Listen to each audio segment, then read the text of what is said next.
Star girl Sasha Banks, it is said she is done with WWE as we approach her Wrestle Kingdom debut. We're going to talk about all the emerging news around her in just a second, so stay tuned. This is WrstlXtra.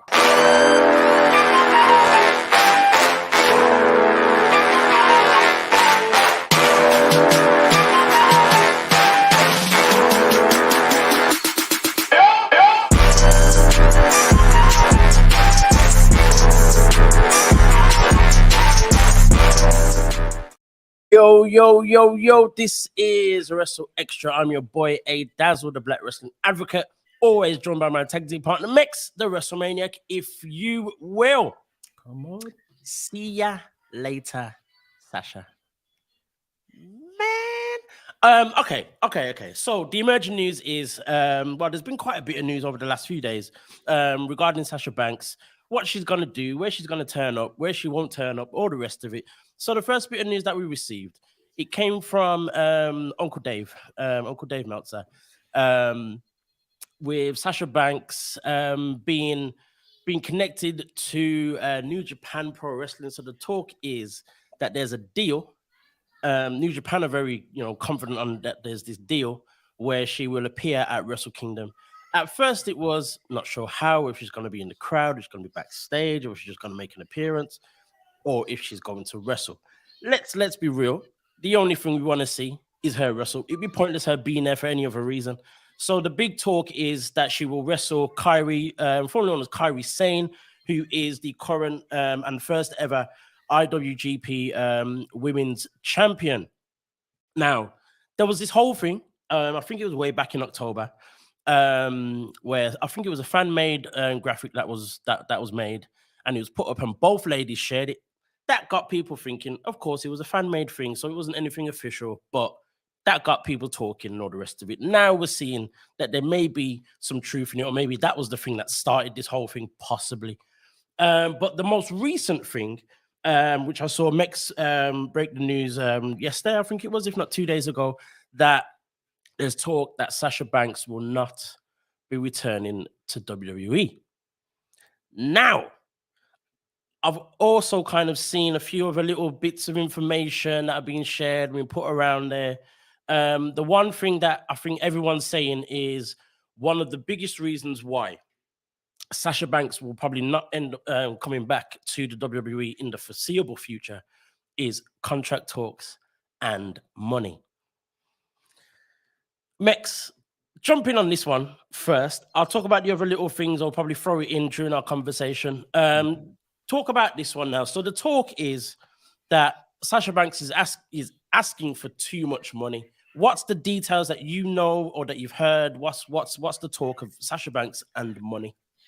So, firstly, I think it's one of these things where Sasha is asking for maybe what could be deemed, and especially in WWE, as an astronomical amount of money for how female stars are paid, even those at the top of the card, maybe because she doesn't want to return.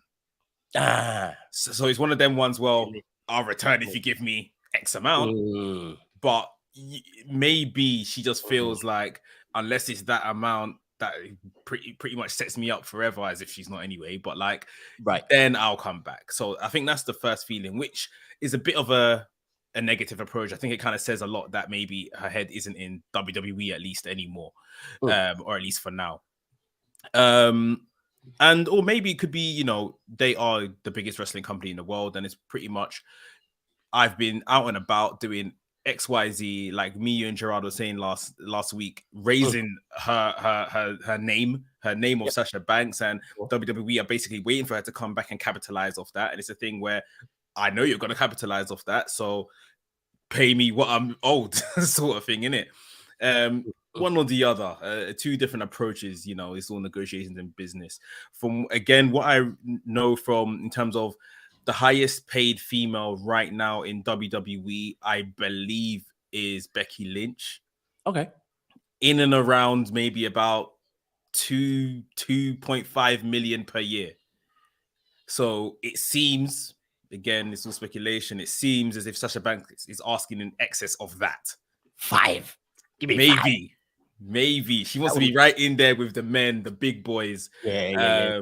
You know, so that's what it probably sounds like. So a lot of money on the table. The newest thing that came out today from Wrestling Observer Radio, this isn't a report from Meltzer, but he read this report on the station, so I'd like to think it's somewhat credible if he's reporting it, that Sasha Banks will be getting paid from New Japan on a pay as you appear kind of deal. Almost same kind of deal that they paid Chris Jericho when he was in Japan before the pandemic. Jericho was on a deal where he was getting paid about 100 grand an appearance. Sasha Banks will be paid more than that. Rightly so. Now, you could say rightly so, because where she is in terms of mainstream appeal right now. Obviously, what Jericho done for New Japan, and then obviously ultimately what became AEW is massive in itself. True. They had big plans, obviously, with basically Jericho and the whole the gaijins, as they call them, the Western wrestlers, going over and making a stamp in America. The pandemic happened. I didn't quite come to fruition just yet. But Sasha Banks being paid more than a legend, a bona fide Hall of Famer like Chris Jericho at this stage, you know, as the reports say, it says a lot. It really says a lot of what the plan is for her. You know, like you said, her versus Kairi is what looks like is going to be the thing. Kairi's got a match at Wrestle Kingdom. She probably defends her titles, her first title defense. You expect Sasha Banks or Mercedes Moné, Mercedes Bernardo, or whatever she's going to answer to come out and lay the claim to the title. And then Wrestle Kingdom don't have a 2-night event this year. They're going back to the 1-night event, but at the same time, they're having another event later on in January. You almost guess that is going to be the match, you know, Sasha Banks versus Kairi for the IWGP Women's Championship. So there's a lot of money on the table. Like, Sasha Banks likes talking money. I know she does. She got priority in the right place. There's a lot of money on the table. This is big opportunity for New Japan, for her. We've known she's wanted to, you know, wrestle in the Far East for a very long time. Been training out there in the past. So if WWE can't foot the bill, she will collect, you know, the money elsewhere. This is clear to see now. Listen, man, it's one of those things where she knows her worth. And for me, going back to the whole thing of this money talk and how much money she's asking for and all the rest of it, what you said is could be very true as well, actually. Kind of like not really wanting to be there, not really wanting to go back. So kind of like, you know, asking for too much so they can't bring her back. My thing is also this, though. You've got to remember the way that she left, or the reason why she left. Now, we know that Vince isn't there anymore and Laurinaitis isn't there anymore and all that kind of stuff. But at the same time, there's still that whole thing of what happened when she was there. There is no guarantee. You might feel a little more confident, but there's no guarantee that the same type of thing could happen. In terms of her feeling underused, or there's going to be a period where she's not used the same way she wants to be and not being listened to, all that kind of stuff. So she's like, all right, cool. If you want to come back, these are the terms. I'm sure the money thing wasn't the only thing. There was probably other terms, personal terms, and all the rest of it that are in play.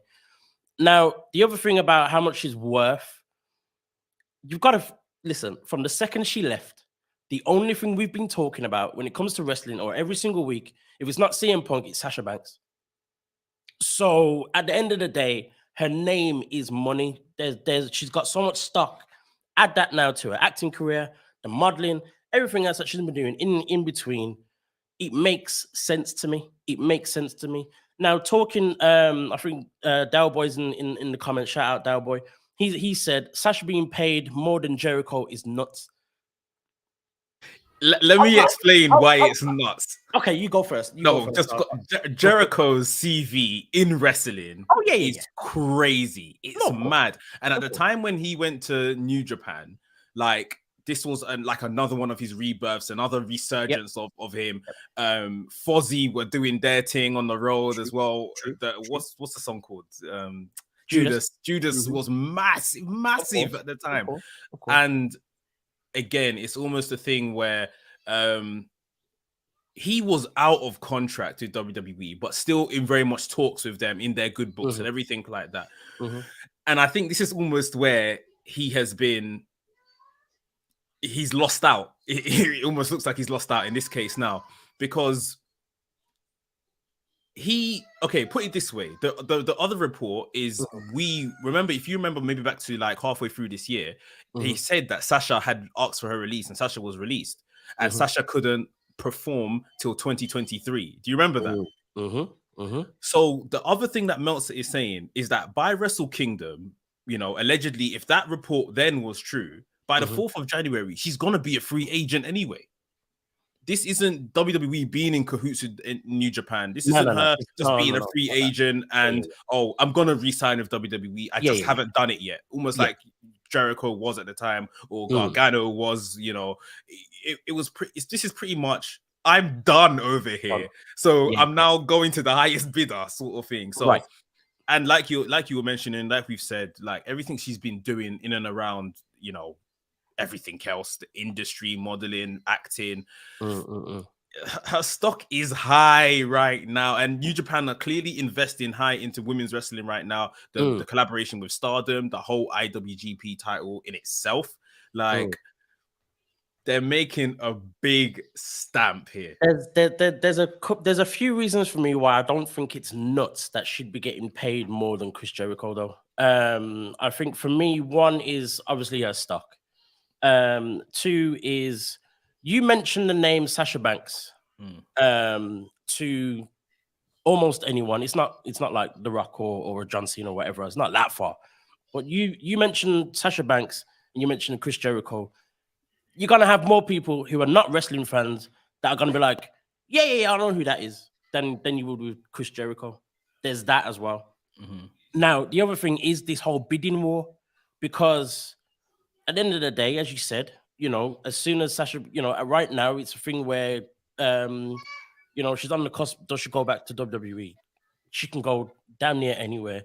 Anywhere she goes, that's bombs on seats, guaranteed, regardless. You get me? So the bidding war is higher than probably was with Jericho, because it just seems, one, possibly more crucial. It might be the time wrestling's going through at the moment. I don't know. Or it might just be the fact that it's Sasha Banks. But once people are starting to bid, and AEW is going to want her and blah, blah, blah, the money is going to get higher and higher and higher. Now, I'm looking at it like this as well. Now, we're football fans. We know how this football works when it comes to evaluating players and all the rest of it. Someone like Jude Bellingham, 19-year-old, young guy, got so many years ahead of him, compared to Messi or Ronaldo, who are both considered the greatest players of all time and blah, blah, blah. Jude Bellingham is going to be more expensive than the other two because they've got more time, because he's got more time, should I say. So for me, that helps me make sense of more investment in Sasha Banks, because there's a longer term investment.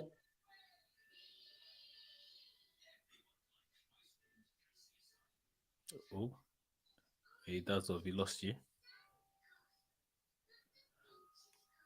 I'm just going to remove a Dazzle and bring him back in. Man.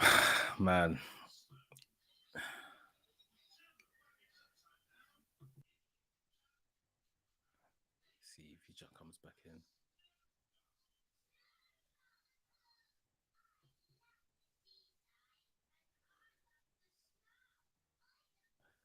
Okay.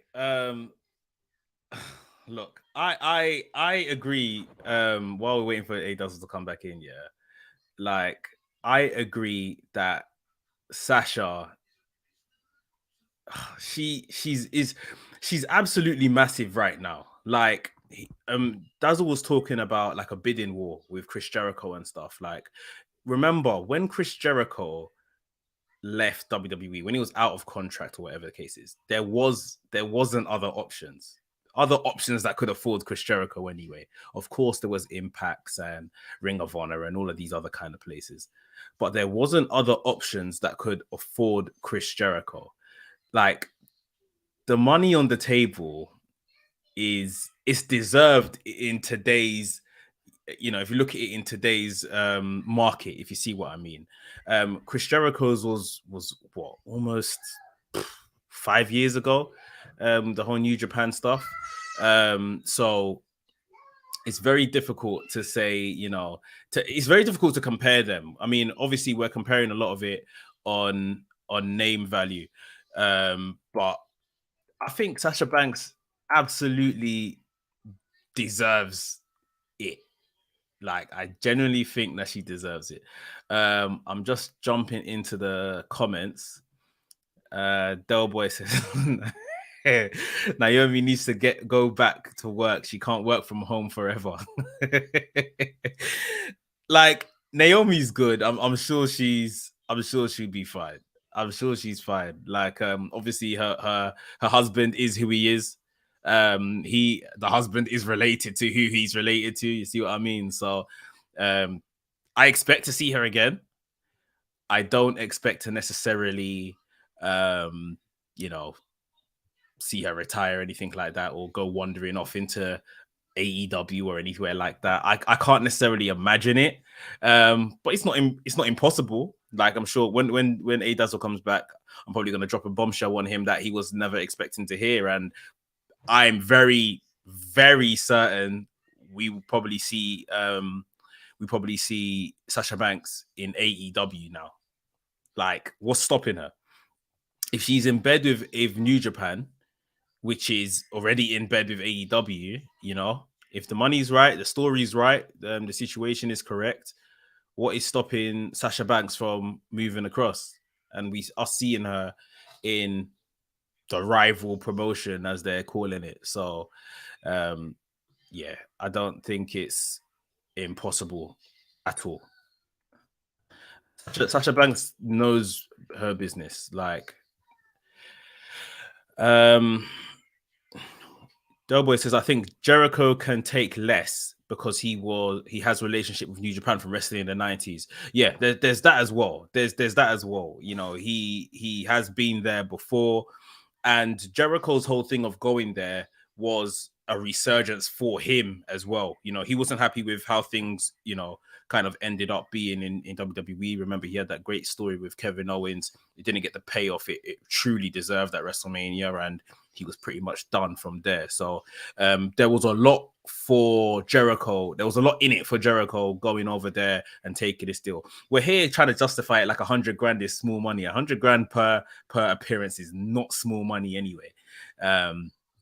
And even within that, he's still done things with WWE. If you guys remember, I can't remember, I think they had like one of these Raw anniversary shows or something like that, and he came back and stuff like that in between. So yeah, it's two different people in two different times. But yeah, seeing Sasha Banks kind of get this acclaim as well is something. It's definitely something. Anafi, big up Anafi, says, I can't lie, I don't want to see her in AEW. Bro, it's not impossible. It is not impossible. Like, she is going to do work with people that AEW are in bed with already.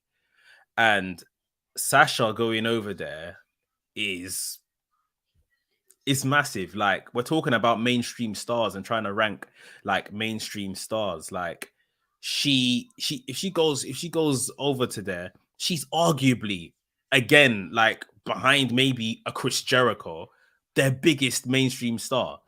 And that depends what era you're living in and what you're really into. Some could say that Sasha Banks is bigger than Chris Jericho. So if the money's correct, don't put it past her. Like she hasn't got any loyalty to this company. This company, remember WWE, she's almost fell out with them twice now that we're aware of.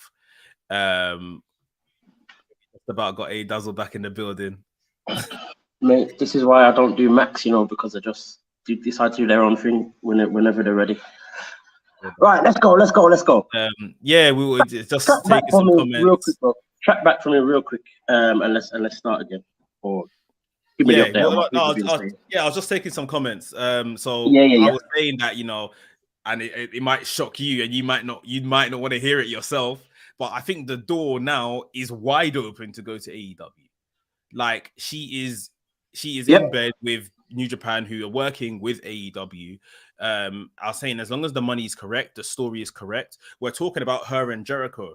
In terms of the money that they're getting from New Japan.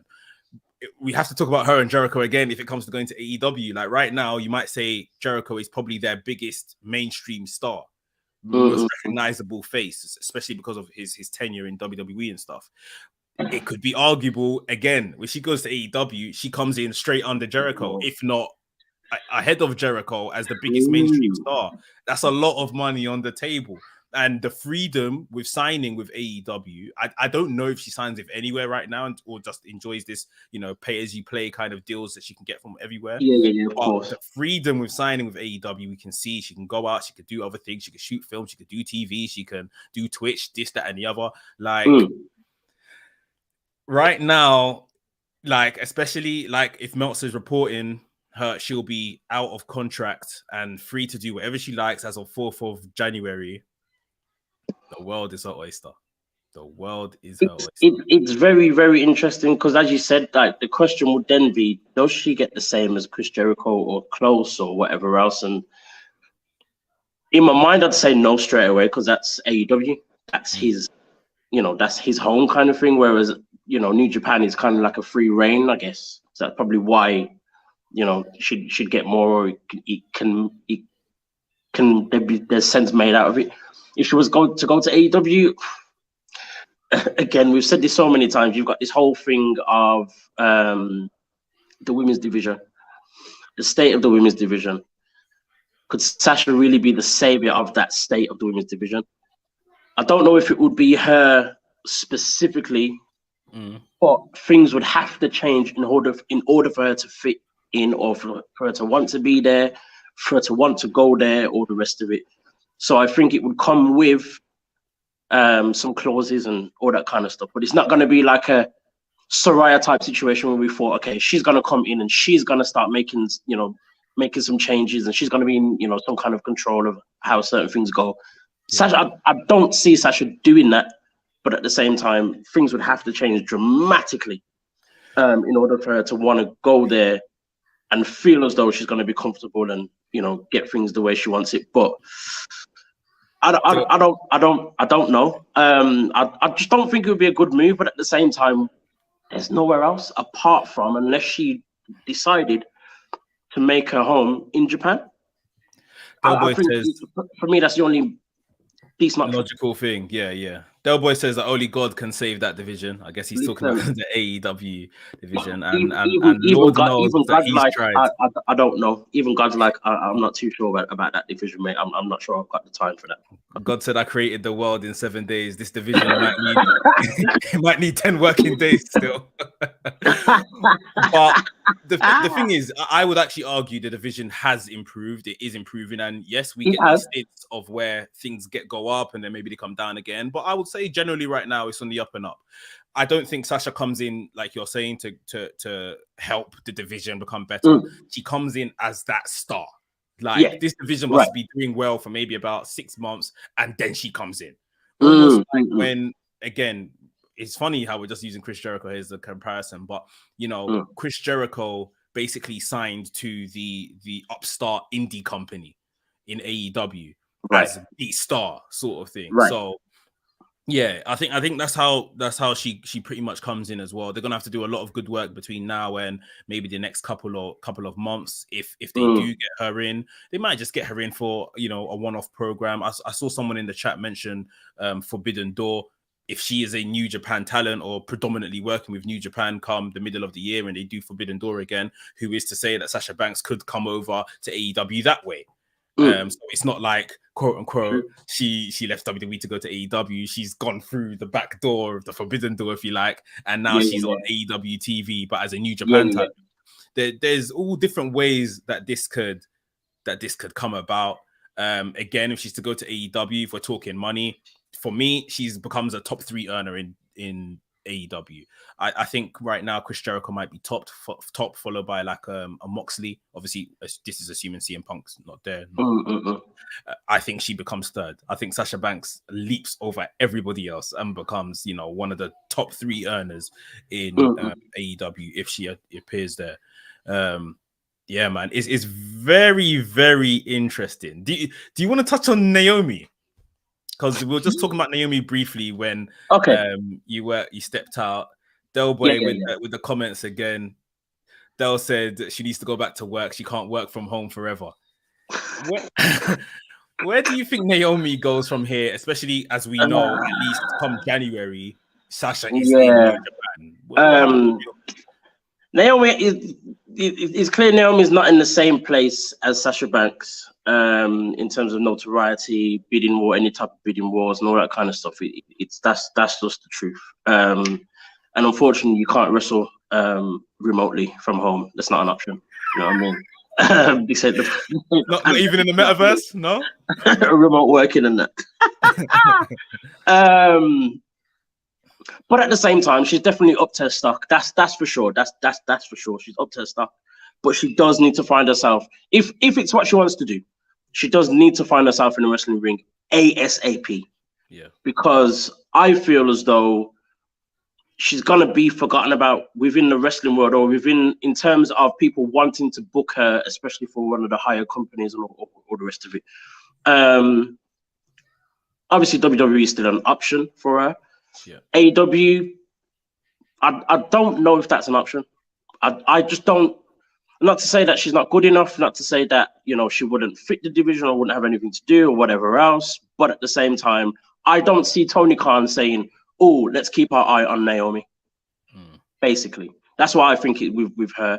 So she does need to, if it's what she wants to do, I think she needs to make a decision as soon as possible. But at the same time, she's not in a position where it's the only option she has. Yeah. So that's where that is with her. Again, like I said, it's just whether she wants to or not. If she doesn't, cool. I think she'll be absolutely fine, regardless of what she decides to do, what she wants to do. But she wants to wrestle, she's got to make some kind of return very early next year. Very early next year. Yeah, I think the best place for her would be just going back to WWE. Yeah. I think with everything that has happened, everything she's done outside of WWE, you know, that could be a good story for her. A Royal Rumble return is very, very easy to do. Yeah. Just as I said it, Sam said it. Big up Sam. He says in the chat, I think Naomi returns at the Rumble. I think it's just very easy to do. We've seen the kind of acclamation she's got returning at a Rumble before. We've seen it before. They can just do some nice stuff with her between now and then. So someone has even, you know, I've seen some people saying that, you know, Sasha Banks could return at WrestleMania, or going right into WrestleMania later on this next year.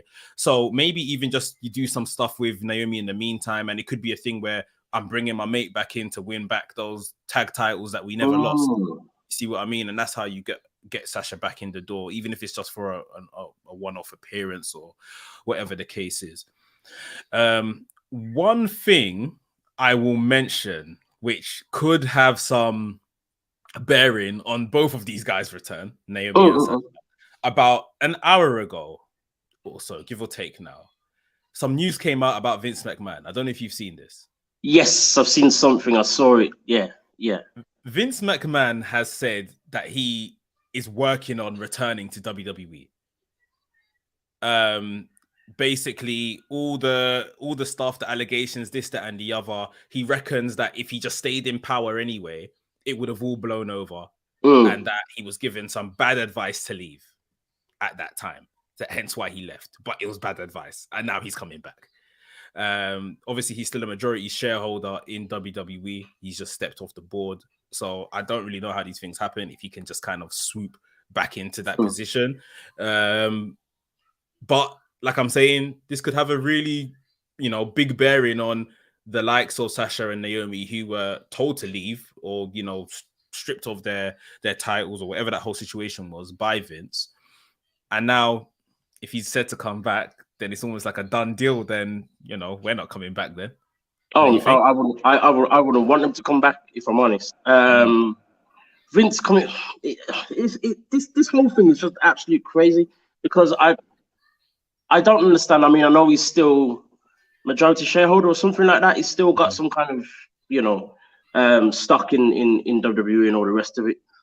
So it's not impossible for him to come back into WWE, but at the same time, I would imagine there would still have to be some level of vote or some kind of, majority. It will 100% be very, very difficult for him to just waltz back in. 100%.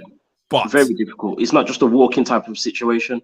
Yeah. And also with most of his, I guess, cronies that he had, quite a lot of them are gone as well. That's true. So it'd be very, very difficult for him to make his way back into WWE. I'm hearing all this stuff about some of the allegations are probably false and or they're being said to be false, or other people are coming along saying, this wasn't true, or I don't believe that, and all this kind of stuff. But Vince just needs to stay at home and stay at home. Just stay at home. just stay at home, bro. Because just no. Yeah. Because the way wrestling is now, and not just the WWE, but with Triple H coming into power and some people coming back, like your Garganos and your Dakota Kai, all these people that were released before, and some of them coming back, even Bray Wyatt, they'll come back because Vince is gone. For Vince to then come back, or any talk like that, nah. And the landscape of wrestling in general just feels different. It just feels better. It just feels as though AEW and WWE kind of like this more of like a level playing field, even in terms of match quality. Yep. It feels as though something's changed. For him to come, it would just be like a major down. It's like taking away the slaves' freedom, and like it's one of those, like, it's just mad. It just wouldn't make any sense to me, bro. It just wouldn't make any sense at all. That's just him being a spoiled guy. Yeah, and wanting his stuff back. Once back in, that's exactly it. He's like I made a video where I'm saying basically, your mate told you to come out the kitchen because it's getting hot in here. The kitchen's on fire, bruv. And now you're basically turning around and saying the kitchen was on fire, but I probably should have stayed in there. Yeah. Like, are you mad? Like, right? The guy is absolutely crazy. But hey. Yeah, I've never known anything like that before, but Vince is Vince, and he does stuff different. But I don't see it happening. I'm not too worried that it's actually going to happen. It's not impossible, at the same time. It's a very small possibility that it would actually happen, though. And that's the thing. That's the difference here. The other thing I was going to say though was about Sasha Banks and her activity. I think I heard it on Wrestle Talk.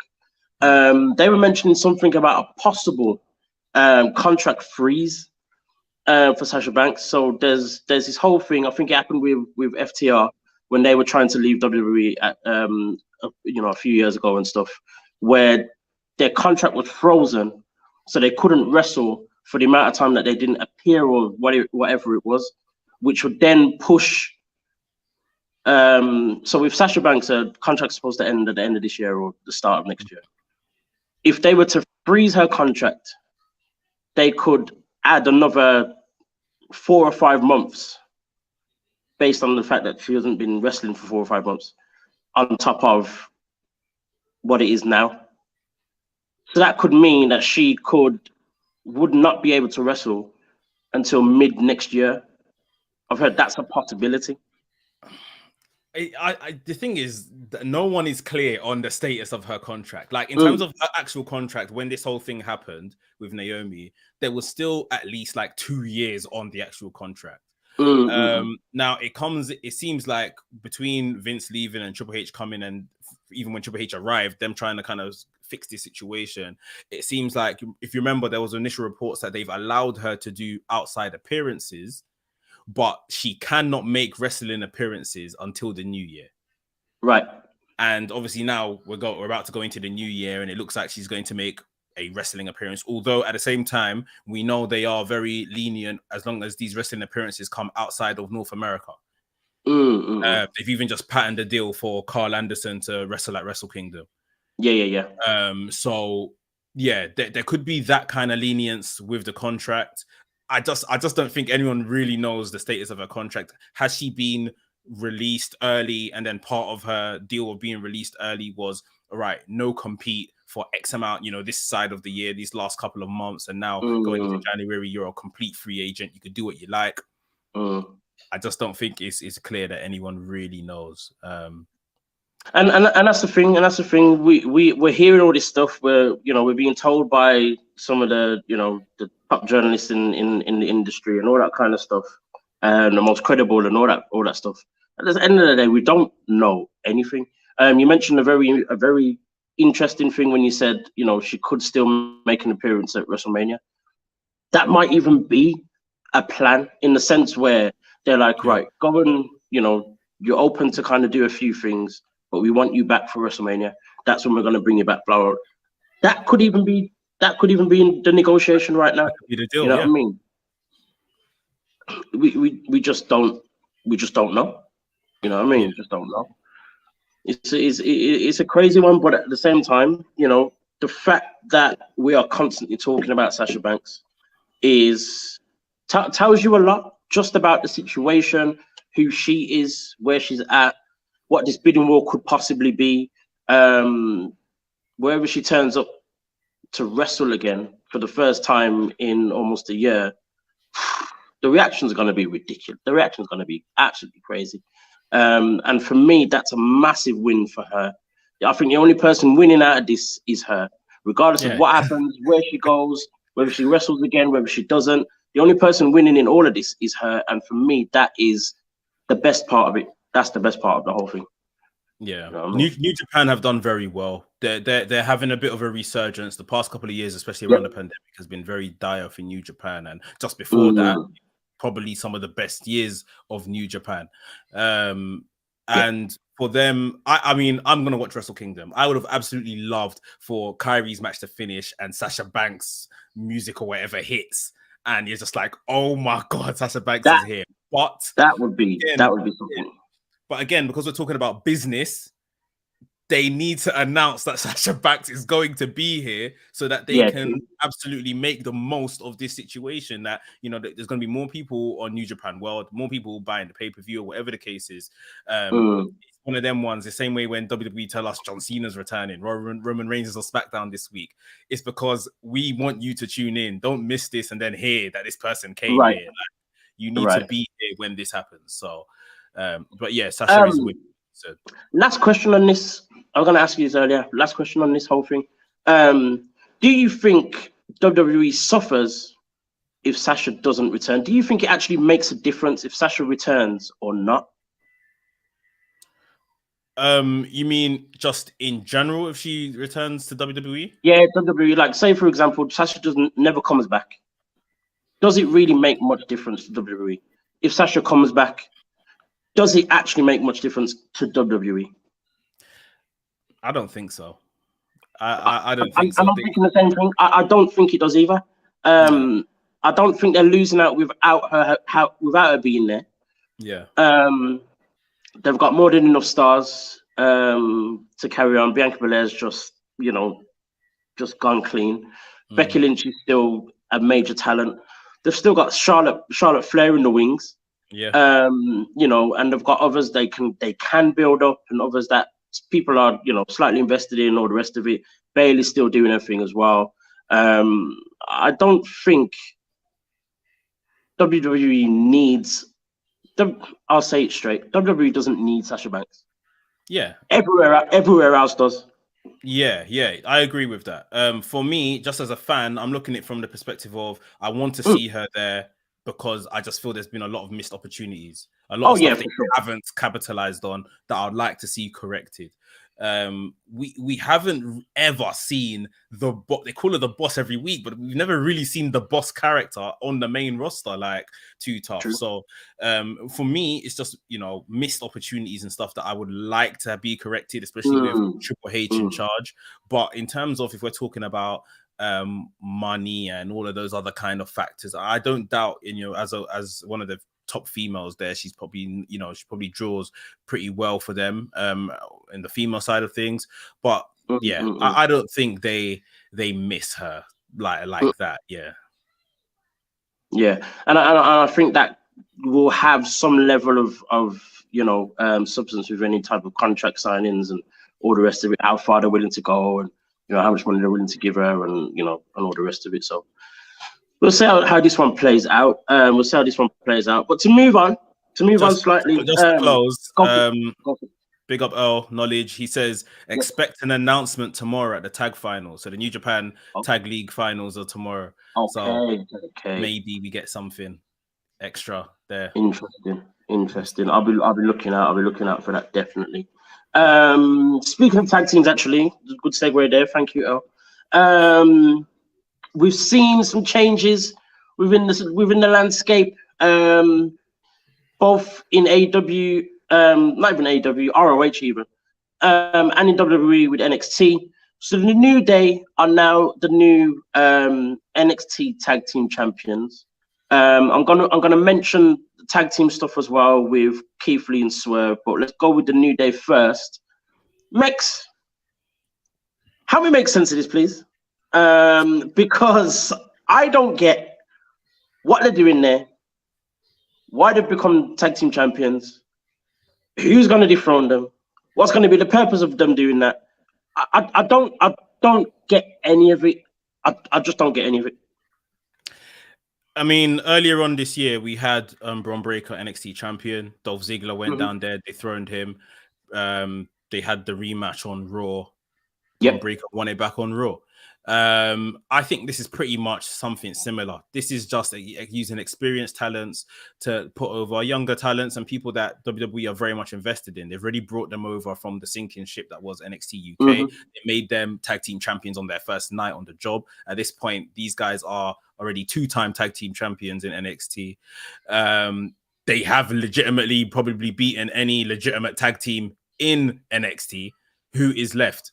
To New Day, who are doing much of nothing right now on the main roster, come down to put over, a young tag team. And the tag team match itself at Deadline was a very good one, very entertaining. I think New Day, it's something about NXT, and even if we're saying NXT takeover, it's not the same as these pay-per-views that we get today. These NXT, of course. There's still something about that NXT crowd that you could see the energy for New Day was different. And they're gonna drop it back to Pretty Deadly. That's all that this is gonna be. Maybe this NXT Vengeance Day, beginning of February. Maybe they hold it as long as Stand and Deliver WrestleMania weekend. Who knows? But probably February they drop it back. If not before then, they drop it back to Pretty Deadly, and Pretty Deadly get a win over the New Day. Whether they now do that on SmackDown or Raw or on NXT, this is all it is. It's just tuning up the younger guys, and it just says more that they're not giving the New Day anything on the main roster, but at least they've got someone like NXT where they can still keep them busy, put them in something somewhat meaningful. And it's added to New Day's accolades now as well. They're Triple Crown champions. They join FTR / The Revival and Street Profits. They're the only 3 teams to have won SmackDown, Raw, and NXT tag titles. So it's probably a nice way to kind of give them another accolade as they've taken away the longest standing tag team as well. So yeah, it's just something to keep. Yeah, I kind of see it in a similar way. I think that's the only kind of sense I can make out of it in terms of adding an accolade, giving them a consolation accolade, I guess, with the with the Usos taking their longest reigning accolade. I think Shawn Michaels was asked the question about how long do they expect the New Day to be there? Is it a long-term thing and all the rest of it? Shawn Michaels said something along the lines of like, whenever they bring in any main roster stars, bring them back to NXT or not down. Well, it's down to NXT. Most of the time, 90% of the time, it's kind of like a one-off. And then just see how it goes first, and then they make a decision or see how long they can hold them there for and all the rest of it. I'm seeing a very similar thing with what happened with Dolph Ziggler as well, where he was there. Yeah, he had a few matches, a couple of defenses, and then Bron Breakker came back and won the title from him.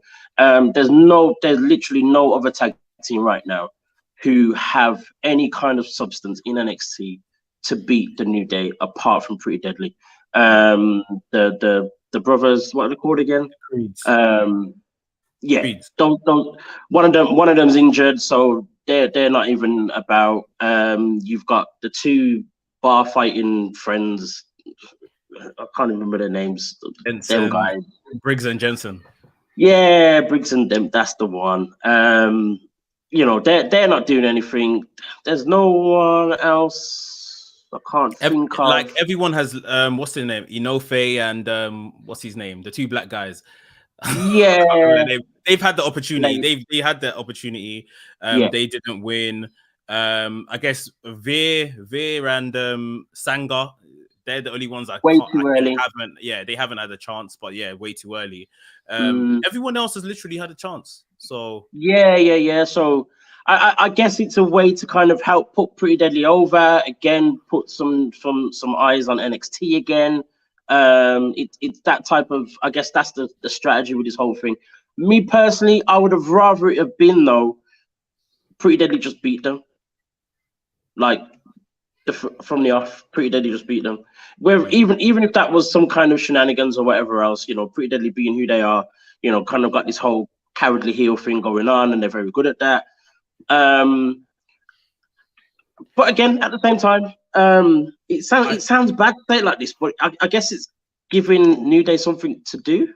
Yeah, it is because they're not doing much of anything on the main roster. And again, we're talking about durability. As of that first NXT Vengeance in February, 4th of Feb, they're going to be back on the road. They're not doing their takeovers or their pay-per-views in the, what do you call it anymore? In the Performance Center. They need to sell a venue. So if New Day are still tag team champions come February 4th, they're going to be a main factor in trying to sell out or sell tickets for an actual venue. See what I mean? So it's that as well. Yeah. The strategy to it, we can make sense of it, I guess.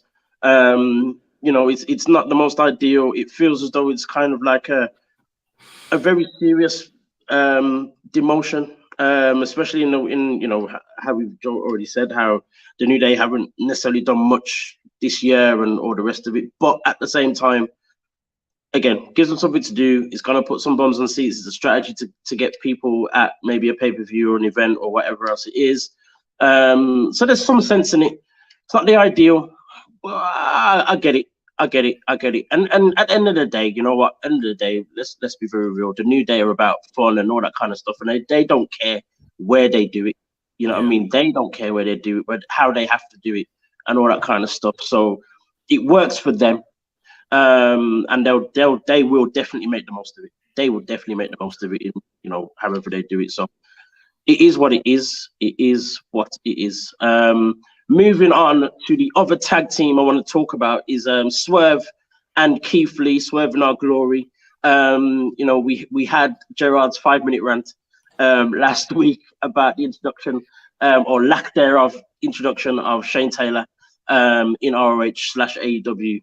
Last week, they had their tag team match. It was Shane Taylor and JD Griffey against Keith Lee and Swerve. Match was good. Match was decent. I liked it. I was in two minds how it was going to go. Was it going to be good? Is it going to make sense more or less in like story wise and all that kind of stuff? The ending was interesting. Swerve walked out on Lee halfway through the match, left Lee to get beaten up by the other two, but then Keith Lee comes out as the victor on his own. He said, I don't know if it was backstage interview or on Twitter, he said something about, right, we're going to settle this, but this time in front of the people. So let's expect, whether it be on Dynamite or Rampage, possibly Dynamite, we're going to get some kind of in-ring dialogue between these two. Now, where does this go? Obviously, we know the implosion's going to happen. We'll be waiting for it for like about 6 months. But how does it play out? How does it work? Just where's it going? I have no idea. I have no idea where they're gonna take this. Again, like you said, the match itself was good. It was fun. Keith Lee basically beating those two on himself makes him look very good, makes him look strong.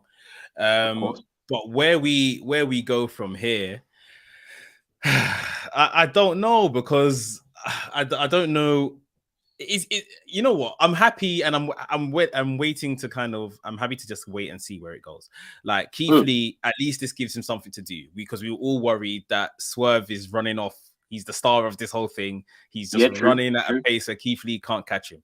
Now they've ultimately found something to occupy Keith Lee, Shane Taylor Promotions and that. So we'll see where they kind of fit things in. It'll be interesting to see, especially with it looks like some type of streaming service or anything is being announced.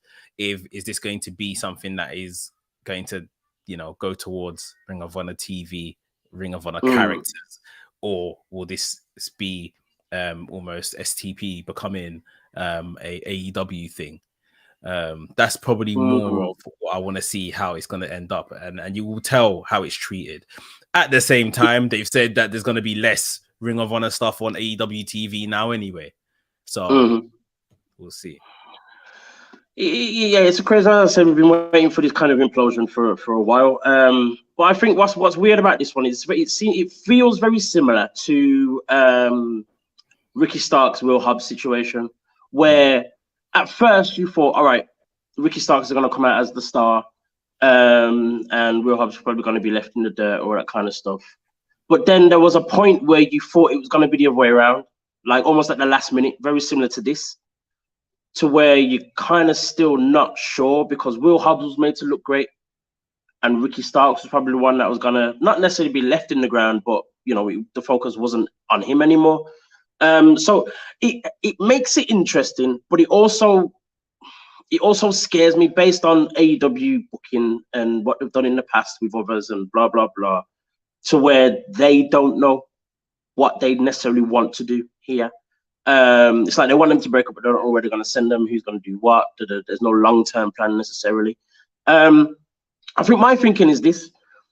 I don't know for certain. I probably missed this detail, but I don't know for certain if JD Griffey is officially part of Shane Taylor Promotions. If he is, for me, I'm seeing Keith Lee joining them, or them saving him somehow, somewhere. Maybe not that Keith Lee needs saving because he's a big guy, but possibly.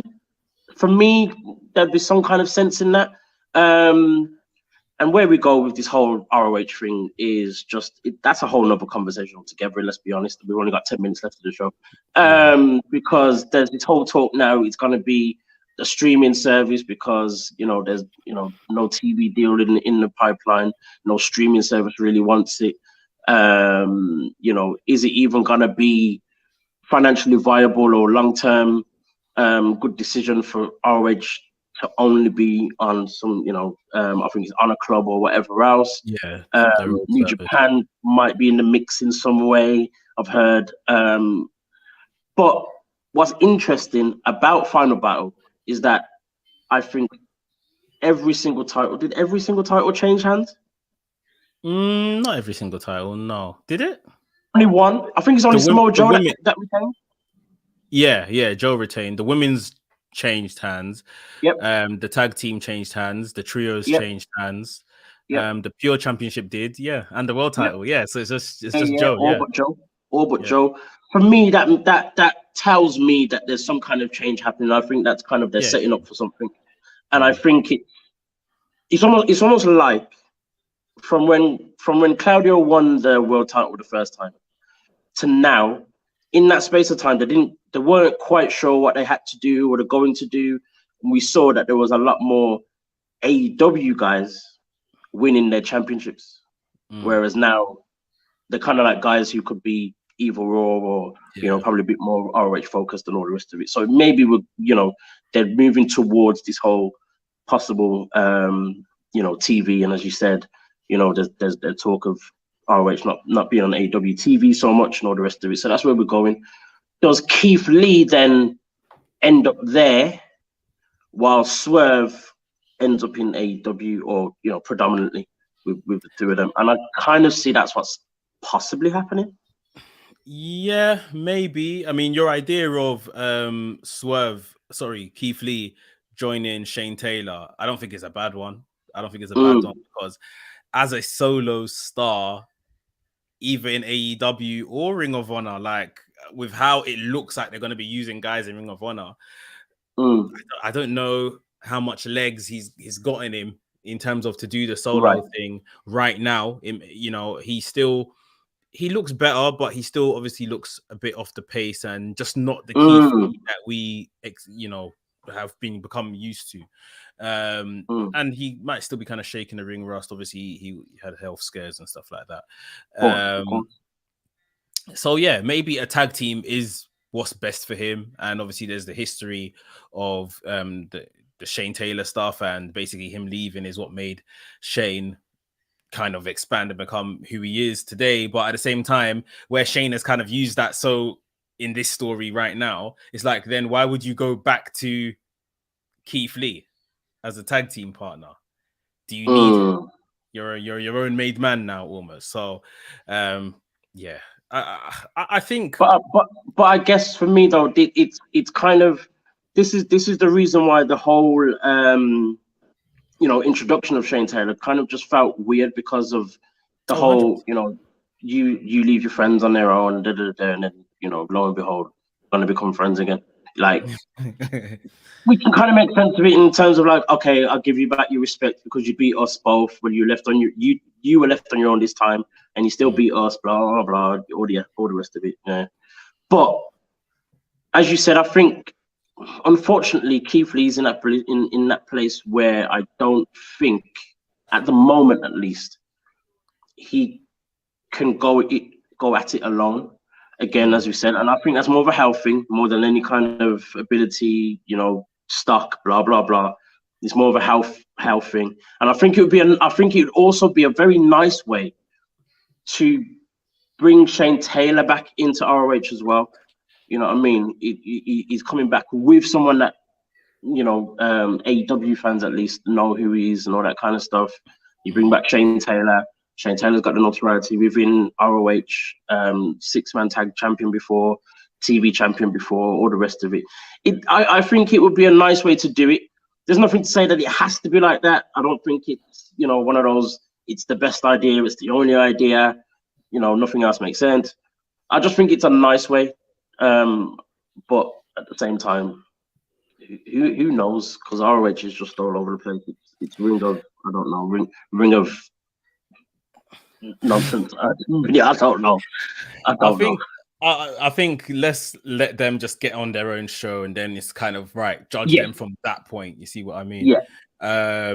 With Keith Lee, you never really know how AEW view him. He's been booked very well within the tag team of Swerve in the Glory, but I think it's still safe to say that Swerve has been doing the heavy lifting. He's the star of that tag team. He's going to be the breakout star. So as Keith Lee on his own, it's still very hard to see where AEW view him. They may just see him as a mid-carder. Bring him in when they need him, get rid of him when they don't need him, have a title match and he loses. And yeah, he is his own character. He's not Beer Cat Lee, and he might be absolutely fine with that, especially where he, you know, he's not all the way well right now, and this is like the bare minimum he can do. He could be absolutely fine like that. It's us as fans that, you know, would always want more for him, but if there's not more in the tank to give, then he may be cool with his current situation. So yeah, I don't know how they see him, but Swerve is obviously, you know, big bucks for them, and then we'll see how you know, what they think of Shane Taylor and where he lands, whether it's AEW or Ring of Honor. And that's the other thing I'm very interested in is this, again, you know, obviously we don't know, is this a one-off for him? Is he going to be around for a little bit longer? Is there a long-term deal in the works, or the rest of it? Then from there, if there is a long-term, how do they position him in ROH now, and all the rest of it? It's a very different ROH than when he was, like, you know, one of the main guys and you know, fighting for championships and all that kind of stuff. We'll see what happens with that. The last thing we've got, very, very quickly, actually, very, very quickly, got about a minute there. Ricky Starks, MJF, Winter is Coming. That's tomorrow, Wednesday, Dynamite, right? Ricky Starks, possible? Any chance of me getting what I want? Like Vince McMahon would say, no chance in hell. No. Unless MJF gets injured and they call an audible right there, there is no chance Ricky Starks is winning. But Lord, although this has been a short-term program, this has been a very good short-term program. This is going to be a very good first title defense for MJF. It's a very good first stab at the title for Ricky Starks. The promo last week was excellent from both MJF and Starks.